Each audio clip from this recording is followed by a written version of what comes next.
So ito po yung lote, mga kapatid. Meron pong kapitbahay. Ayan na. Ay kayo, puro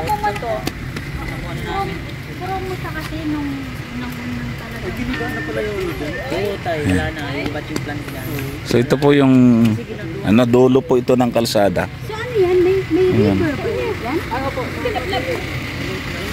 Yan, dulo po ito. Ano yan?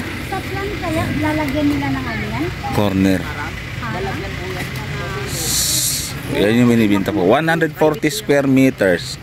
Magkano daw yung per square meter dito sa loob? 15 na po ngayon sir. 15, no? 15 na. Santa Lucia ka rin kasi ito eh. Ito, baka may magtanong. Mura lang namin binibinta. Ay, nakot ko po ba?